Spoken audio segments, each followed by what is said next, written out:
ವೀಕ್ಷಕರೆಲ್ಲರಿಗೂ ಶುಕ್ರನ ಮಹಾಗೋಚರ ವಿಶೇಷ ಕಾರ್ಯಕ್ರಮಕ್ಕೆ ಸ್ವಾಗತ. ವೀಕ್ಷಕರೇ, ವೈದಿಕ ಜ್ಯೋತಿಷ್ಯದಲ್ಲಿ ಗುರುವಿನ ನಂತರ ಶುಕ್ರವನ್ನು ಎರಡನೇ ಅತ್ಯಂತ ಮಂಗಳಕರ ಗ್ರಹವೆಂದು ಪರಿಗಣಿಸಲಾಗಿದೆ. ಈ ಗ್ರಹವು ವಿಶ್ವದಲ್ಲಿ ವಾಸಿಸುವ ಎಲ್ಲಾ ಜೀವಿಗಳಿಗೆ ಯಾವಾಗಲೂ ದಯೆ ತೋರುವುದು ಎಂದು ನಂಬಲಾಗಿದೆ.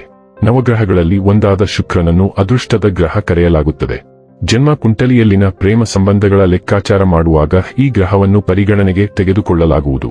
ಆದ್ದರಿಂದ ಶುಕ್ರ ಸಂಚಾರ ಜ್ಯೋತಿಷ್ಯದಲ್ಲಿ ಪ್ರಾಮುಖ್ಯತೆ ಪಡೆದಿದೆ. ಶುಕ್ರವು ಆನಂದ ಮತ್ತು ಸೌಂದರ್ಯದ ಆಕರ್ಷಣೀಯ ಗ್ರಹವಾಗಿದೆ. ವೈದಿಕ ಜ್ಯೋತಿಷ್ಯ ಶಾಸ್ತ್ರದ ಪ್ರಕಾರ ಯಾವುದೇ ವ್ಯಕ್ತಿಯು ತನ್ನ ಜಾತಕದಲ್ಲಿ ಶುಕ್ರನ ಬಲವಾದ ಸ್ಥಾನವನ್ನು ಹೊಂದಿದ್ದಾನೆ, ಅವನ ಅಥವಾ ಅವಳ ಜೀವನದಲ್ಲಿ ಎಲ್ಲಾ ರೀತಿಯ ಐಷಾರಾಮಿ ಮತ್ತು ಭೌತಿಕ ವಸ್ತುಗಳ ಸಂತೋಷಗಳನ್ನು ಅನುಭವಿಸುತ್ತಾನೆ ಮತ್ತು ಪಡೆಯುತ್ತಾನೆ. ಆದರೆ ಜಾತಕದಲ್ಲಿ ಶುಕ್ರನ ದುರ್ಬಲ ಸ್ಥಾನವು ಪ್ರೇಮ ಸಂಬಂಧಗಳಲ್ಲಿ ವೈಫಲ್ಯ, ವೈವಾಹಿಕ ಜೀವನದಲ್ಲಿ ಅಪಶ್ರುತಿ, ಕಣ್ಣುಗಳಿಗೆ ಸಂಬಂಧಿಸಿದ ಸಮಸ್ಯೆಗಳನ್ನು ಮಾತ್ರ ನೀಡುತ್ತದೆ.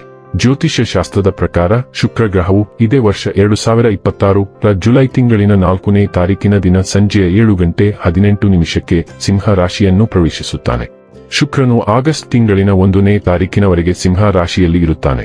ಸಿಂಹ ರಾಶಿಯಲ್ಲಿ ಶುಕ್ರನ ಆಗಮನದಿಂದ ಆತ್ಮವಿಶ್ವಾಸ, ಆಕರ್ಷಣೆ, ರೊಮ್ಯಾನ್ಸ್ ಮತ್ತು ಜೀವನದಲ್ಲಿ ಉತ್ತಮ ಸಂತೋಷವನ್ನು ಹೊಂದಲು ಸಾಧ್ಯವಾಗುವುದು. ಶುಕ್ರನ ಈ ರಾಶಿ ಬದಲಾವಣೆಯಿಂದಾಗಿ ಕೆಲವು ರಾಶಿಗಳಿಗೆ ಸೇರಿದ ಜನರ ತಮ್ಮ ಭಾವನೆಗಳನ್ನು ಎಲ್ಲರೊಂದಿಗೆ ಹಂಚಿಕೊಳ್ಳಬಹುದು. ಹಾಗೆ ಸಂಬಂಧಗಳು ಬಲಗೊಳ್ಳಲಿದೆ ಮತ್ತು ನೀವು ಈ ಸಂದರ್ಭದಲ್ಲಿ ಯಶಸ್ಸು ಗಳಿಸಲು ಸಾಧ್ಯವಾಗುವುದು. ಸಿಂಹ ರಾಶಿಯ ಅಧಿಪತಿ ಸೂರ್ಯ ದೇವನಾಗಿದ್ದಾನೆ ಮತ್ತು ಶುಕ್ರನು ಈ ರಾಶಿಯಲ್ಲಿ ಚಲಿಸುವ ಮೂಲಕ ಜೀವನದಲ್ಲಿ ಆಕರ್ಷಣೆ ಇನ್ನಷ್ಟು ಹೆಚ್ಚಾಗುವುದು. ಈ ಸಮಯದಲ್ಲಿ ಪ್ರೀತಿ, ರಚನಾತ್ಮಕತೆ, ಕೆಲಸ, ವ್ಯಾಪಾರ, ವ್ಯವಹಾರದಲ್ಲಿ ವೃದ್ಧಿ, ಮನೋರಂಜನೆ, ಆರ್ಥಿಕವಾಗಿ ಪ್ರಗತಿ ಇತ್ಯಾದಿ ಶುಭ ಫಲಿತಾಂಶಗಳು ದೊರಕಬಹುದು. ಜ್ಯೋತಿಷ್ಯ ಶಾಸ್ತ್ರದಲ್ಲಿ ಶುಕ್ರ ಗ್ರಹವು ಹಣ, ಐಶ್ವರ್ಯ, ವೈಭವ, ಸಮೃದ್ಧಿ, ಬೌದ್ಧಿಕ ಸುಖವನ್ನು ಕರುಣಿಸುವ ಗ್ರಹ ಎಂದು ಕರೆಯಲಾಗುತ್ತದೆ. ಯಾವಾಗ ಶುಕ್ರ ಗ್ರಹವು ತನ್ನ ಚಲನೆಯನ್ನು ಬದಲಾಯಿಸುವುದೋ ಇದರ ಪ್ರಭಾವವನ್ನು ಎಲ್ಲಾ 12 ರಾಶಿಗೆ ಸೇರಿದ ಜನರ ಮೇಲೆ ಒಂದಲ್ಲ ಒಂದು ರೀತಿ ನೋಡಬಹುದಾಗಿದೆ. ಶುಕ್ರ ಗ್ರಹವು ಪ್ರತಿ 23 ರಿಂದ 27 ದಿನಗಳಿಗೆ ಒಮ್ಮೆ ತನ್ನ ಸಂಚಾರವನ್ನು ಬದಲಾಯಿಸುವುದು. ಶುಕ್ರನ ಪ್ರತಿಯೊಂದು ಸಂಚಾರವು ಜೀವನದಲ್ಲಿ ಮಹತ್ವಪೂರ್ಣವಾದ ಬದಲಾವಣೆಯನ್ನು ತರುವುದು ಎಂದು ಹೇಳಲಾಗುತ್ತದೆ. ಹಾಗಾದರೆ ಬನ್ನಿ, ಇಲ್ಲಿ ಶುಕ್ರನ ಸಿಂಹ ರಾಶಿಯಲ್ಲಿ ಈ ಗೋಚರ ಇಲ್ಲಿ ಪ್ರತ್ಯೇಕವಾಗಿ ವೃಷಭ ರಾಶಿಯ ಜಾತಕದ ಪಾಲಿಗೆ ಹೇಗೆ ಸಾಬೀತಾಗಲಿದೆ, ಯಾವೆಲ್ಲ ಫಲಗಳು ಇಲ್ಲಿ ನಿಮಗೆ ಲಭಿಸಲಿವೆ ಮತ್ತು ಯಾವ ವಿಷಯವಾಗಿ ಇಲ್ಲಿ ನೀವು ವಿಶೇಷ ಎಚ್ಚರಿಕೆ ಹೊಂದಿರಬೇಕು ಅನ್ನೋದನ್ನ ನೋಡೋಣ. ಎಂದಿನಂತೆ ನಮ್ಮ ವಿನಂತಿ ಎಂದರೆ, ನೀವಿನ್ನೂ ನಮ್ಮ ಚಾನೆಲ್ ಅನ್ನ ಸಬ್ಸ್ಕ್ರೈಬ್ ಮಾಡಿಲ್ಲವೆಂದರೆ ದಯವಿಟ್ಟು ಈಗಲೇ ನಮ್ಮ ಚಾನೆಲ್ ಅನ್ನ ಸಬ್ಸ್ಕ್ರೈಬ್ ಮಾಡಿ. ಹಾಗೆ ನಿರಂತರ ವಿಡಿಯೋ ಅಪ್ಡೇಟ್ಸ್ಗಳಿಗಾಗಿ ತಪ್ಪದೇ ಪಕ್ಕದ ಬೆಲ್ ಐಕಾನ್ ಬಟನ್ ಕೂಡ ಕ್ಲಿಕ್ ಮಾಡಿ.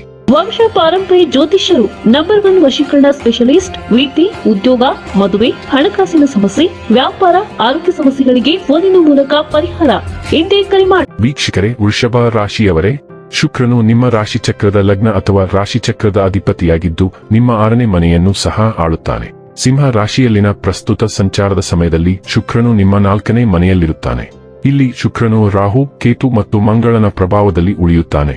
ಸಾಮಾನ್ಯವಾಗಿ 4ನೇ ಮನೆಯಲ್ಲಿ ಶುಕ್ರನ ಸಂಚಾರವು ಅನುಕೂಲಕರ ಫಲಿತಾಂಶಗಳನ್ನು ತರುತ್ತದೆ ಎಂದು ಪರಿಗಣಿಸಲಾಗುತ್ತದೆ. ಆದಾಗ್ಯೂ 12ನೇ ಮನೆಯ ಅಧಿಪತಿಯಾದ ಮಂಗಳನ ಪ್ರಭಾವದಿಂದಾಗಿ ತಮ್ಮ ಜನ್ಮಸ್ಥಳದಿಂದ ದೂರ ವಾಸಿಸುವವರು ಈ ಸಂಚಾರದಿಂದ ಉತ್ತಮ ಫಲಿತಾಂಶಗಳನ್ನು ಪಡೆಯಬಹುದು, ಆದರೆ ಇತರರು ಸ್ವಲ್ಪ ಒತ್ತಡವನ್ನು ಅನುಭವಿಸಬಹುದು. ಮಂಗಳನ ಅಂಶವು ವಾಹನಗಳನ್ನು ಎಚ್ಚರಿಕೆಯಿಂದ ಚಲಾಯಿಸುವುದು ಮತ್ತು ಜಾಗರೂಕರಾಗಿರುವುದು ಬುದ್ಧಿವಂತಿಕೆ ಎಂದು ಸೂಚಿಸುತ್ತದೆ. ಆದಾಗ್ಯೂ ಸಿಂಹ ರಾಶಿಯಲ್ಲಿನ ಈ ಶುಕ್ರ ಸಂಚಾರವು ನಿಮಗೆ ದೇಶೀಯ ಸಂತೋಷ ಮತ್ತು ಸೌಕರ್ಯವನ್ನು ನೀಡುವತ್ತ ಕೆಲಸ ಮಾಡುತ್ತದೆ. ರಾಹು ಮತ್ತು ಕೇತುವಿನ ಪ್ರಭಾವವು ಈಗಾಗಲೇ 4ನೇ ಮನೆಯಲ್ಲಿರುವುದರಿಂದ ಕೆಲವು ಸಮಸ್ಯೆಗಳು ಇನ್ನೂ ಮುಂದುವರಿಯಬಹುದು, ಆದರೆ ಹಿಂದಿನ ಸಮಸ್ಯೆಗಳು ಹೆಚ್ಚಿನ ಮಟ್ಟಿಗೆ ಶಾಂತವಾಗುವ ಸಾಧ್ಯತೆ ಇದೆ.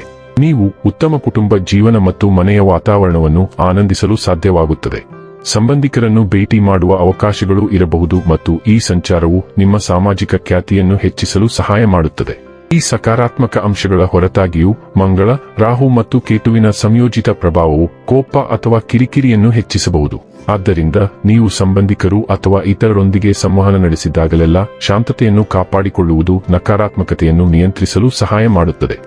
ಬೇರೆ ರೀತಿಯಲ್ಲಿ ಹೇಳುವುದಾದರೆ, ಶುಕ್ರವು ನಿಮಗೆ ಸ್ವಂತವಾಗಿ ಉತ್ತಮ ಫಲಿತಾಂಶಗಳನ್ನು ನೀಡಲು ಪ್ರಯತ್ನಿಸುತ್ತದೆ, ಆದರೆ ಬಾಹ್ಯ ನಕಾರಾತ್ಮಕ ಪ್ರಭಾವಗಳನ್ನು ನಿವಾರಿಸಲು ನೀವು ಪ್ರಾಯೋಗಿಕ ಪ್ರಯತ್ನಗಳನ್ನು ಮಾಡಬೇಕಾಗುತ್ತದೆ.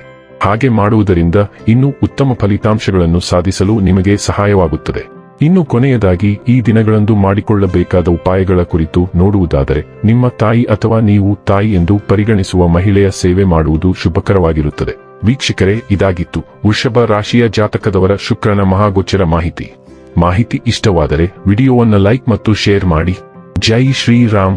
ಕಾಮೆಂಟ್ ಬಾಕ್ಸ್ನಲ್ಲಿ ಬರೆಯಿರಿ, ಹಾಗೆ ಚಾನೆಲ್ ಸಬ್ಸ್ಕ್ರೈಬ್ ಮಾಡುವುದರ ಜೊತೆಗೆ ನಿರಂತರ ವಿಡಿಯೋ ಅಪ್ಡೇಟ್ಸ್ಗಳಿಗಾಗಿ ಪಕ್ಕದ ಬೆಲ್ ಐಕಾನ್ ಕ್ಲಿಕ್ ಮಾಡಿ.